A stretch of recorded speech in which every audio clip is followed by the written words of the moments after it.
Bonjour à toutes et à tous. Je suis très heureux de vous accueillir ce soir dans le Chou Social TV. Je suis avec Olivier Deveau. Olivier, vous êtes DRH des Cafés Joyeux. C'est exact. Je suis vraiment ravi de vous recevoir pour beaucoup de raisons.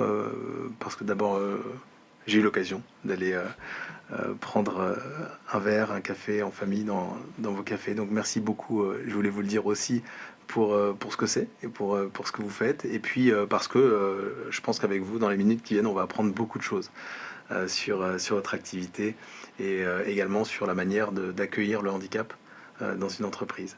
Peut-être j'ai envie de vous demander de vous présenter pour commencer. Oui, bien volontiers. J'ai rejoint le Café Joyeux comme DRH il y a 18 mois. Je quitte d'ailleurs mon poste de DRH aussi puisque l'entreprise se développe et que je vais monter sur une responsabilité de secrétaire général. Et j'ai déjà recruté un DRH, mais on y reviendra pour présenter la société. Mais avant de rejoindre le Café Joyeux, j'ai un parcours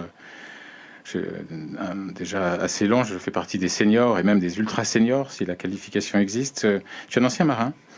Je suis un ancien marin de la Marine nationale. J'ai fait un parcours très complet. Je suis entré à l'école navale, j'avais 19 ans et j'ai quitté la marine, j'en avais 57 il y a 6 ans.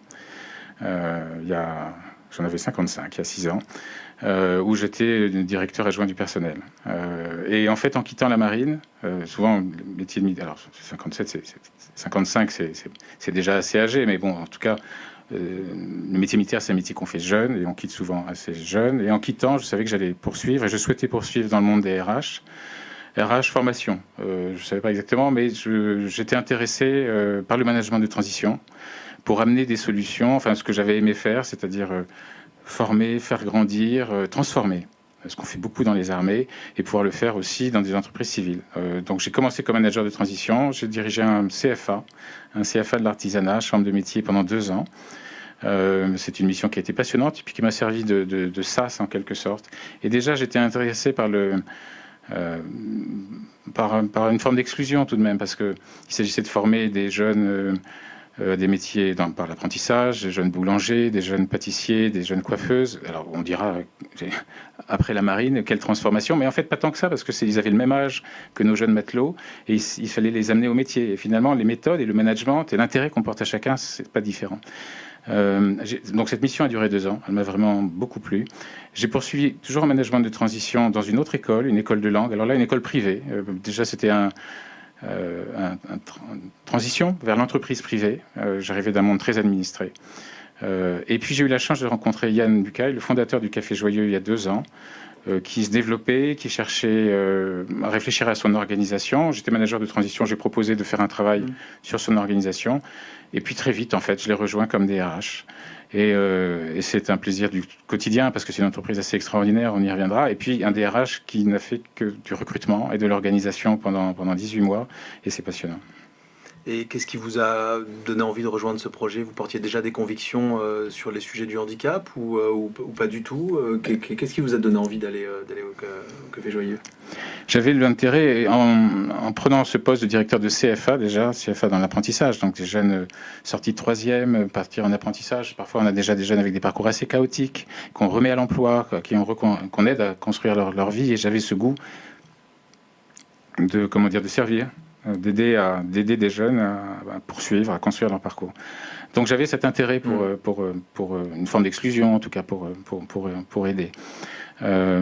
Et puis le handicap, je suis concerné par le handicap parce que j'ai un fils handicapé. Et donc le Café Joyeux, ça a été un peu la convergence des deux.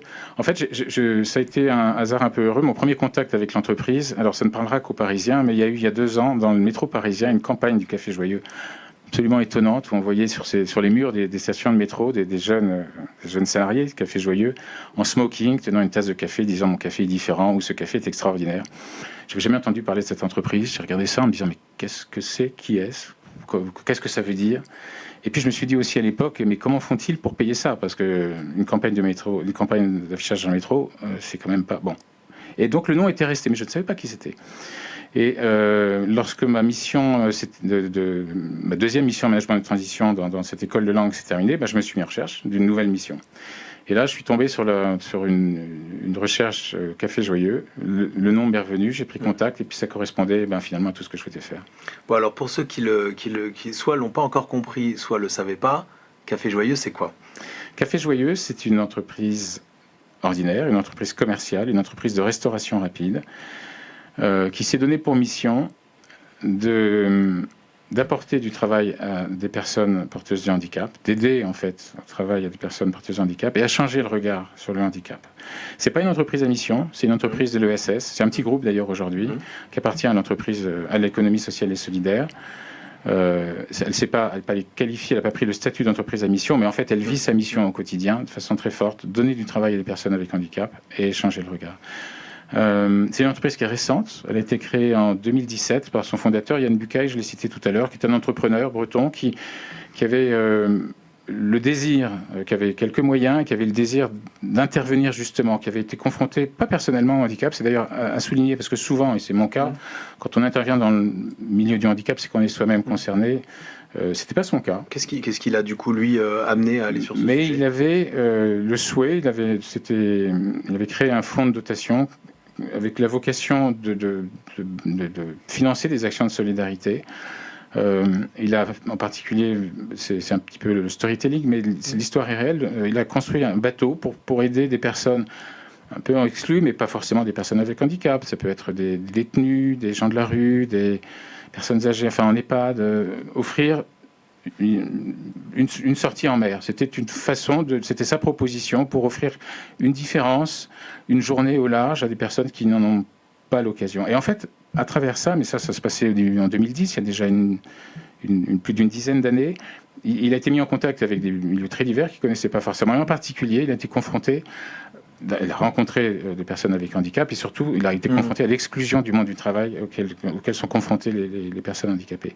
Et il s'est dit, puisque son intention c'était d'aider, c'était de financer des actions qui véritablement contribuaient à faciliter la vie d'un certain nombre de personnes exclues, il s'est dit, mais moi, il faut que je fasse quelque chose.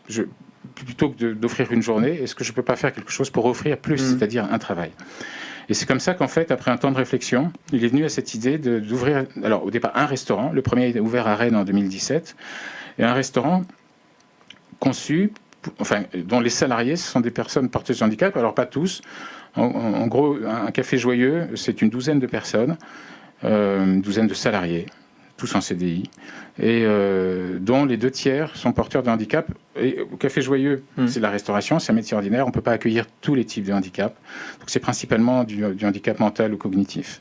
Et juste avant d'arriver sur les types effectivement de handicap, juste en termes de restauration, c'est une restauration, c'est des restaurants ordinaires, c'est une restauration ordinaire, c'est voilà, c'est pas, il n'y a pas d'adaptation de ce qu'on va trouver à déguster dans vos restaurants. Non, alors il y a eu quelques intuitions au départ qui étaient les bonnes et qui expliquent notre croissance aujourd'hui. Là, d'un point de vue plus marketing pour le produit, qu'est-ce qu'on va y trouver ? Oui, parce qu'aujourd'hui on exploite 15 cafés donc dans toute la France, donc c'est une belle histoire.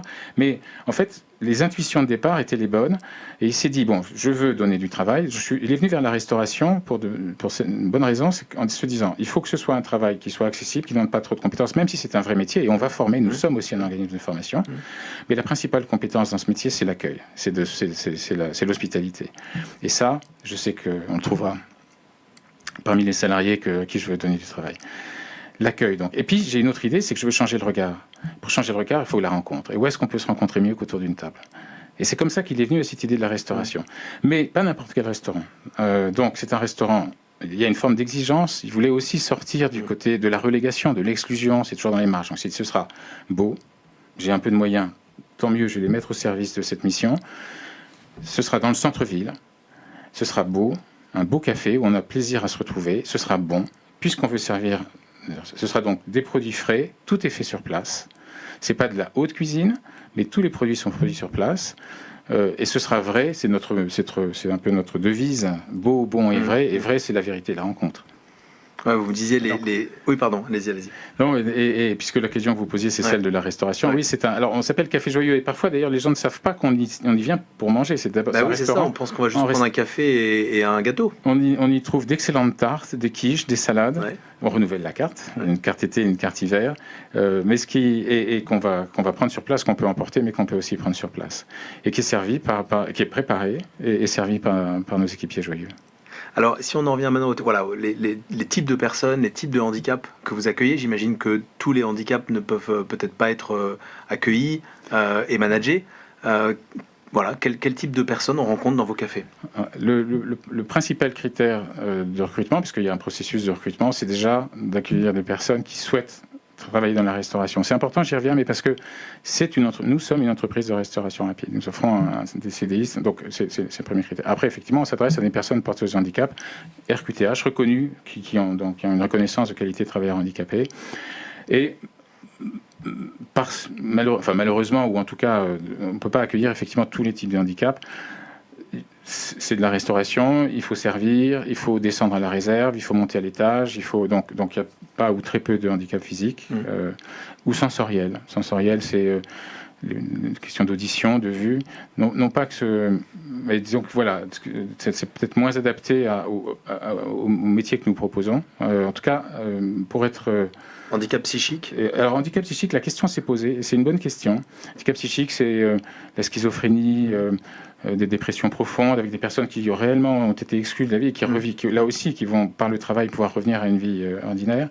Handicap psychique, on a rencontré des limites, parce qu'au début, la première, c'est que nous ne sommes pas des spécialistes du handicap. C'est important de le dire en préalable. Alors, bien sûr, et on pourra y revenir, c'est étonnant, nous formons nos managers. Mais nous voulons être des spécialistes du management, d'un management adapté qui réellement donne sa place à chacun, mais d'un management ordinaire, simplement qu'on essaie de faire bien. Et puis avec des savoir-faire dans l'accompagnement de certains types de handicap, bien sûr, mais d'abord des professionnels de la restauration. Alors, le handicap psychique, pour y revenir, ça demande parfois, parce qu'il y a des comportements qu'il faut savoir interpréter, il y a une relation qu'il faut savoir mettre en place, et nous ne sommes pas des spécialistes handicap, on a rencontré des difficultés. Mais l'autre aspect qui est intéressant aussi, c'est que ces personnes, souvent, n'ont pas toujours été handicapées. C'est-à-dire que la schizophrénie va se déclarer à un moment, la dépression, c'est des accidents de la vie, elles ne se voient pas toujours, quand le handicap mental, le retard mental, c'est autre chose. Et proposer comme projet un retour au travail dans une communauté, dans une équipe, avec des jeunes qui ont des handicaps assez différents autour du retard mental, pour la personne qui, elle, ne se voit pas comme ça peut être très contre-productif, en fait. Alors qu'on veut aider, on peut être au contraire renvoyé à l'intéressé une image de lui qui n'est pas celle qu'il souhaite avoir. Et donc aujourd'hui, sans interroger d'ailleurs, parce qu'on n'interroge pas sur le handicap à proprement parler, mais dans le parcours de recrutement, dans les questions, dans l'entretien, à travers les histoires de vie, il est facile de distinguer selon que le handicap est apparu. Vous n'interrogez, dans un processus de recrutement, vous n'allez pas interroger la personne dans quel type de handicap as-tu, c'est pas un critère sur le CV. Non, mais quand si on a affaire à une personne qui est porteuse de trisomie 21, la question ne se pose pas. Une personne autiste, souvent les parcours des autistes l'autisme se déclare souvent assez jeune, avec des parcours scolaires, une exclusion qui arrive assez tôt, le retard mental aussi, des 10, il y a beaucoup autour du spectre autistique, il y a beaucoup de troubles.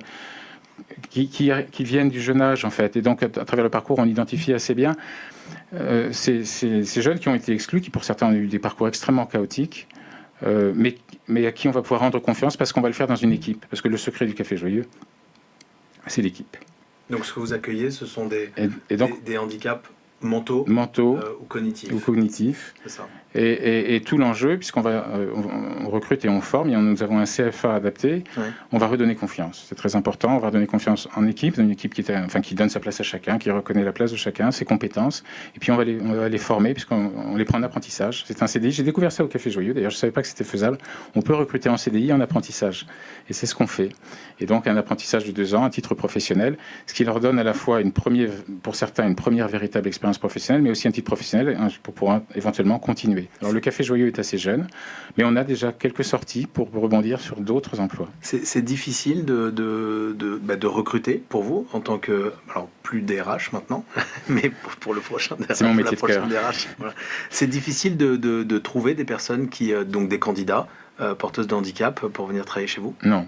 Non, pas du tout. Parce qu'il y a beaucoup de gens qui nous écoutent, je suis sûr, qui se disent mais je dois satisfaire à mes obligations légales, j'aimerais bien avoir des personnes handicapées qui rejoignent mon entreprise et ils vont dire je ne trouve pas les compétences, je n'ai pas les voilà, je ne source pas, etc. Vous dites non, c'est pas vrai, on peut facinement trouver des personnes porteuses de handicap.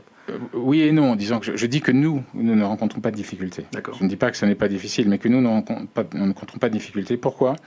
Parce que le projet Café Joyeux maintenant bénéficie d'une certaine notoriété. Et donc, quand un projet est annoncé dans une ville, compte tenu de cette question de l'inclusion, très vite, que ce soit les associations, les familles, même les prescripteurs institutionnels, Cap Emploi, viennent vers nous en nous proposant des noms. Donc, côté salarié RQTH, nous n'avons pas. Et donc l'enjeu, en revanche, ça va être effectivement à travers le processus d'entretien, de s'assurer. C'est un point important. Nous ne rencontrons pas que des jeunes, mais souvent, ça peut être des jeunes entre 20 et 30 ans. Les familles sont souvent assez présentes. Et ce qu'on va proposer, c'est un vrai métier. C'est exigeant, la restauration. C'était un métier qui aujourd'hui a du mal à recruter. Et pour cause, c'est un métier difficile. On est debout. Enfin, c'est exigeant. Et donc, on veut être sûr que ce soit bien le projet de la personne, que ce soit pas le projet familial. Parce que vous me disiez, là où ça peut être compliqué de recruter des personnes handicapées, c'est si on décide de recruter un handicap ou en fonction d'un handicap. Oui, nous, il faut recruter des compétences. Ou des émergences, ou une personne qui veut se former, qui veut travailler dans la restauration, malgré son handicap, et c'est là où on va pouvoir avancer avec elle. Mais malgré tout, c'est vrai qu'on n'a pas de difficulté pour recruter certains de nos salariés, mais on est aussi confronté aux difficultés de la restauration pour ce qui est des cuisiniers en particulier. Parce que tous nos salariés ne sont pas handicapés, et en particulier les cuisiniers non pas qu'on le refuserait si on rencontrait, mais en tout cas la plupart viennent du marché, et là on a les mêmes difficultés que dans les autres cafés. Et les managers ? Alors nos managers sont... Parmi les managers, il y a des personnes handicapées ou les managers sont des personnes non handicapées ? Aujourd'hui, la quasi-totalité sont non handicapés. Donc l'histoire a commencé à Rennes en 2017, un premier café, un deuxième à Paris, un troisième à Bordeaux. Au départ, c'était surtout des qualités d'énergie et de cœur qui étaient recherchées pour bâtir ce projet. Aujourd'hui, on demande aussi à nos managers d'avoir une expérience dans la restauration. Pas à l'ensemble de l'équipe encadrante. Un café Joyeux, je le disais, nos cafés types sont en province, dans les grandes villes, et c'est une équipe d'une douzaine de personnes. 8 salariés RQTH et 4 plutôt dans l'encadrement, direction, cuisine, sans handicap. Le manager, aujourd'hui, on lui demande d'avoir une expérience dans la restauration, mais pas forcément pour son petit staff d'accompagnement. Vous le formez sur la manière de manager des personnes handicapées ? Et on met en place, maintenant de façon plus systématique, une formation sur l'accompagnement du CAP, sur l'inclusion, ce qu'on appelle l'accessibilité. On s'est fait accompagner par un cabinet conseil pour améliorer. En fait, il y a les deux clés que nous, en tout cas, nous mettons en place dans ce qui sera demain une méthode joyeuse, entre guillemets. Les deux clés, c'est un management adapté. Quand on dit management adapté, ça veut dire, c'est pas que la bienveillance, parce que on dit ah oui, il faut de la bienveillance. Oui, il en faut, mais pas que. Il faut aussi de l'exigence. Si on veut que les gens grandissent, si on veut que nos salariés deviennent des professionnels, il faut aussi être exigeant. Mais une exigence bienveillante, c'est-à-dire, en fait, c'est des basiques du management. Ça veut dire quoi ? Ça veut dire anticiper. Ça veut dire dire à chacun ce qu'on attend de lui annoncer sa tâche, lui dire quand c'est bien, lui dire quand c'est pas bien, créer un peu d'émulation. Mais c'est des fondamentaux du management. C'est pas particulier. Formation un peu technique. Il y a des handicaps, j'imagine, qui doivent présenter des caractéristiques plus ou moins difficiles à manager. Il faut quand même un manager qui arrive comme ça chez vous. Il a une équipe de personnes handicapées qui en plus n'ont pas forcément les mêmes handicap, j'imagine qu'il faut quand même lui expliquer. C'est attention, un trouble autistique, peut-être que la personne va réagir comme ci, comme ça, que ça. Il y a de la technique dans l'appréhension du handicap pour les managers. Bien sûr, j'y viens parce que je veux dire, je voudrais pas non plus être caricatural et dire tout c'est très facile. Non, c'est pas facile. C'est pas facile et c'est une des raisons. Enfin, voilà, c'est-à-dire, mais les fondamentaux du management, en fait, s'appliquent à tous. Quand on sait ce qu'on a à faire, quand les tâches ont été anticipées, qu'il n'y a pas de changement de dernière minute, ça facilite. Et avec l'autisme, par exemple, il y a quelque chose qui se fait souvent, qui est évoqué, c'est ce qu'on appelle les troubles du comportement, c'est-à-dire des personnes autistes qui piquent des colères, disons-le simplement. Mais pourquoi ? Parce qu'elles sont dans une situation qu'elles ne comprennent plus, elles sont débordées par un stress parce qu'elles ne comprennent pas ce qu'on leur demande, mais ça, une bonne anticipation, une affectation des tâches, un soutien discret, tout ça permet et parce qu'il s'agit de reconstruire de la confiance et ça se fait progressivement. Mais ça n'est pas tout.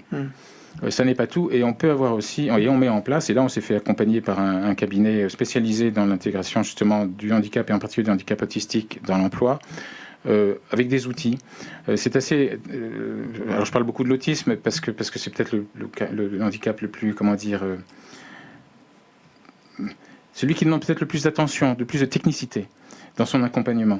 Les personnes autistes vont par exemple avoir besoin, vont avoir des problèmes avec l'heure, ont du mal à se positionner dans le temps. Donc on va mettre des petits timers pour aider à ce que quand une tâche est demandée, on mesure qu'on est à la fin de la tâche ou que le temps qui reste. Beaucoup ce qu'on appelle les pictogrammes, et c'est très classique maintenant parce que ça c'est beaucoup, et même dans les écoles on en voit apparaître, c'est quelque chose. Mais c'est réel, c'est-à-dire que nos fiches de tâches ne vont pas être écrites. On va faire des petites pictogrammes, des petites photos. Par exemple, une fiche de tâche, il faut nettoyer l'escalier. On va montrer qu'il faut aller chercher l'aspirateur, il y aura une photo de l'aspirateur, ensuite qu'il faut pas commencer par le haut. Enfin voilà, je simplifie, mais l'idée est là. Et ça, cette technique-là, il a fallu qu'on se l'approprie et maintenant on a un enjeu important d'essaimage dans l'ensemble de nos cafés, donc de formation de nos managers. Et donc je disais que nous avons un CFA qui forme nos apprentis, mais on a aussi un effort important de monter en compétence de nos managers une fois dans l'entreprise sur ces sujets d'accompagnement du handicap. Et les clients, ils ont quel comportement, quel regard? Est-ce qu'ils présentent parfois des difficultés à vos équipes? La plupart du temps, nos clients comprennent, soit sont sensibilisés et viennent parce qu'ils ont entendu parler de Café Joyeux, ils veulent voir, soit ils le découvrent en arrivant. Un sandwich quelquefois aussi. Mais de temps en temps, ils découvrent. Le plus souvent, la découverte du projet. Ouais. Et la qualité de l'accueil et la qualité de nos produits, j'y reviens, mais c'est important. Ouais, mais c'est pour ça que Donc effectivement, on repart et on a des notes Google parce qu'on regarde nos notes évidemment et qu'on y est attentif, sont bonnes et voire très bonnes. Parce que vous avez un projet économique qui est celui d'une entreprise classique. Et puis parfois, oui, bien sûr, mais c'est une entreprise de restauration rapide avec et donc il faut. Non, mais vous n'avez pas vocation à vivre de subventions ou d'aides, etc. Comme ça fait vous n'êtes pas un ESAT, quoi. Non, et ça fait partie du projet initial et qui attire aussi beaucoup d'intérêt parce qu'effectivement c'est un modèle nouveau pour montrer qu'une entreprise ordinaire peut intégrer. On peut vous critiquer parfois de dire ils veulent faire du profit sur le dos de personnes qui sont handicapées. Ça arrive d'entendre ça? En fait, sur le modèle économique, à l'origine, il y a un fonds de dotation. Un fonds de dotation donc sans but lucratif qui peut recevoir des dons défiscalisés au titre du mécénat. C'est notre propriétaire unique en fait. Nous avons un propriétaire, c'est ce fonds de dotation. Qui a financé l'ouverture du premier café, qui finance les CAPEX. Les dons contribuent à l'investissement, en particulier à l'ouverture des nouveaux cafés. L'exploitation, c'est notre job et notre objectif, c'est d'arriver à l'équilibre. Aujourd'hui, on n'y est pas tout à fait. On sait qu'on peut y arriver. Certains de nos cafés sont aujourd'hui à l'équilibre, pas tous. Donc il faut qu'on continue à améliorer notre productivité, c'est pas un gros mot, la compétence de nos équipes. Et votre offre, parce que vous vendez du café aussi, la qualité de nos produits. Voilà. Et puis, alors j'y viens, mais très vite, Yann, le fondateur, a bien vu que cette mise à l'équilibre allait être exigeante, et donc il a cherché des lois de croissance. Et en fait, puisqu'on était Café Joyeux, il s'est dit, pourquoi ne pas vendre du café? Et donc aujourd'hui, nous sommes aussi torréfacteurs. En fait, on est entreprise de restauration rapide, on est organisme de formation, et on est torréfacteur, on vend du café en B2C au départ, donc vers les consommateurs. On vendait du café moulu, du café en grains, des capsules dans nos cafés. Et en fait, très vite, ça s'est développé dans le B2B, donc aux entreprises. Et aujourd'hui, nous avons un gros business en tout cas un chiffre d'affaires aussi important que la restauration, de vente de prestations machines café aux entreprises. Et ça, c'est un business qui marche et dont les bénéfices servent exclusivement en totalité à soutenir l'activité des cafés qui aujourd'hui ne sont pas complètement à l'équilibre. Donc notre objectif, c'est à terme, et on sait que c'est possible, d'être autonome, de ne plus avoir besoin des subsides du mécénat pour vivre, enfin en tout cas pour faire fonctionner l'entreprise et pour pérenniser l'emploi. Éventuellement investir ou créer de nouveaux cafés. Besoin, pour l'investissement d'être accompagné par le mécénat, mais comment l'exploitation soit à l'équilibre, on sait que c'est possible mais c'est l'effort du siège et de l'ensemble des équipes de direction que d'assurer cette pérennité économique, parce que notre mission, c'est pas seulement de donner du travail, c'est de le garder, c'est de le maintenir dans la durée. Et voilà, c'est le projet. Donc il n'y a pas d'incompatibilité entre faire de la performance, être rentable, avoir une activité économique et saine, et en même temps accueillir des personnes qui ont des fragilités ou du handicap. Non, alors il faut en faire un projet parce que malgré tout, alors de plus en plus d'entreprises viennent vers nous, en particulier des entreprises de restauration, en nous disant, parce qu'on sait que la restauration a du mal à recruter, et certaines se disent, tiens, mais puisqu'ils y parviennent, essayons, soit pour avoir des conseils, si notre mission est d'aider l'accès au travail de personnes porteuses de handicap, Je veux dire, il faut qu'on favorise ça. Donc, on est en train d'y réfléchir parce que ça veut dire que cette méthode, à la fois de management, mais aussi d'accompagnement, d'accessibilité avec des outils, il faut qu'on puisse la déployer, l'essaimer, la proposer à d'autres entreprises. Pour ça, il faut qu'on les processe nous-mêmes en interne, qu'on soit prêt. Mais on devrait avancer de ce côté-là. Et ça peut être aussi un relais de croissance. Parce que malgré tout, il faut aussi qu'on puisse monétiser notre savoir-faire. Il y a un vrai savoir-faire dont nous bénéficions et qu'on aurait avantage à proposer à d'autres entreprises pour l'emploi du handicap. Merci beaucoup Olivier pour ce temps ensemble. Je pense qu'on aurait pu parler des heures et apprendre beaucoup. Merci mille fois, merci pour vos engagements et pour ce projet magnifique que sont les Cafés Joyeux. Merci Laurent. Bonne journée. Bonne journée.